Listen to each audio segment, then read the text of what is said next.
Assalamualaikum warahmatullahi wabarakatuh. Baru-baru ini Kak Syarif melihat ada video yang tersebar di media sosial. Dan video ini ternyata berisi remaja yang melakukan perilaku bully kepada orang lain. Bullying merupakan salah satu tindakan penindasan atau tindakan menyakiti orang lain secara individual ataupun kelompok yang berupa perkataan, perilaku, sosial, maupun di online. Sejujurnya, Kak Syarif merasa sedih sekali ketika melihat tayangan video bully yang tersebar luas beberapa hari belakangan ini. Tahukah teman-teman bahwa kita saat ini sedang dalam fase tahapan pandemi COVID-19. Semua orang mengalami kesulitan yang luar biasa. Tapi bukan empati, bukan menolong orang lain yang kita lakukan, tapi justru menindas atau menyakiti orang lain. Nah, ini terjadi di kalangan para remaja. Dalam hal ini, Kak Syarif ingin menyatakan bahwa perilaku bullying yang dilakukan itu sangat-sangat sesaat atau sangat singkat. Biasanya perilaku bullying dilakukan 1 menit, 2 menit, atau bahkan hanya 5 menit sampai 10 menit. Tapi perilaku bullying yang dilakukan sesaat tersebut bisa berdampak jangka panjang dan itu bisa berdampak atau bisa berefek selamanya pada korban yang kita lakukan bullying. Bagi para pelaku bullying, mereka hanya sesaat mengeluarkan kata-kata ejekan.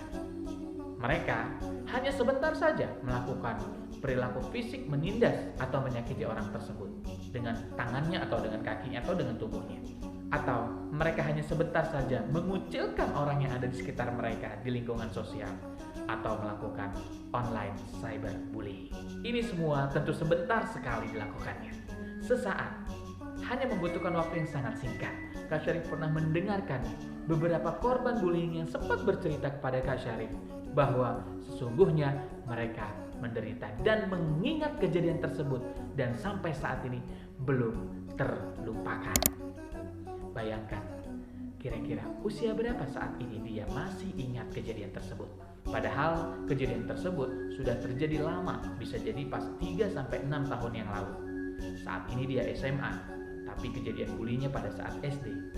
Atau saat ini dia sudah kerja, kejadian bullyingnya pada saat SMA. Tentu hal ini merupakan efek jangka panjang dari orang yang telah menerima perilaku bully atau penindasan ini. Salah satu penelitian di Inggris telah meneliti jangka panjang dari perilaku bullying selama 40 tahun. Hasilnya yang pertama adalah terkait dengan kondisi kesehatan korban bullying yang saat ini sudah berusia 50 tahun ke atas.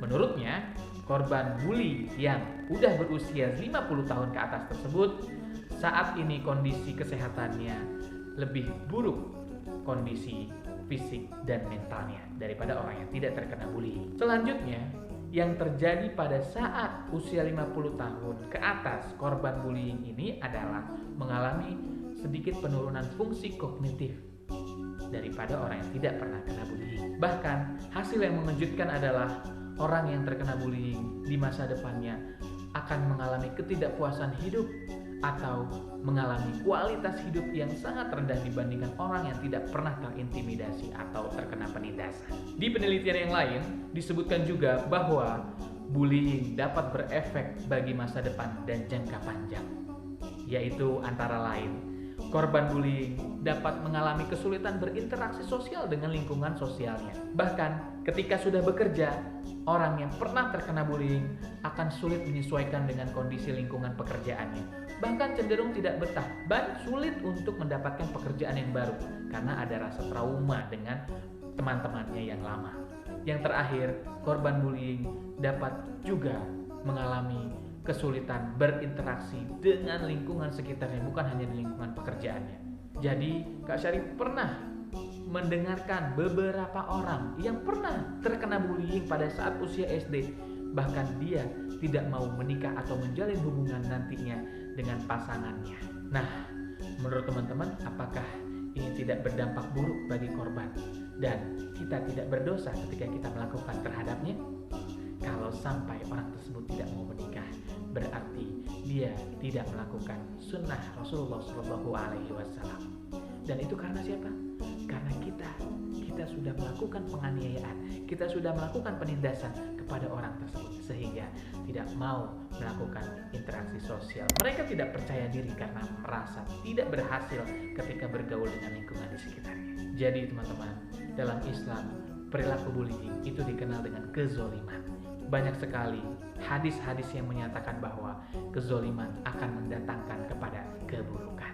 Semoga kita semua dapat terlindung dari perilaku kezoliman dan kita senantiasa menjaga diri kita dari kezoliman-kezoliman yang ada di sekitar kita.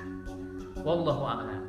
Wabillahi taufiq wal hidayah. Wassalamualaikum warahmatullahi wabarakatuh.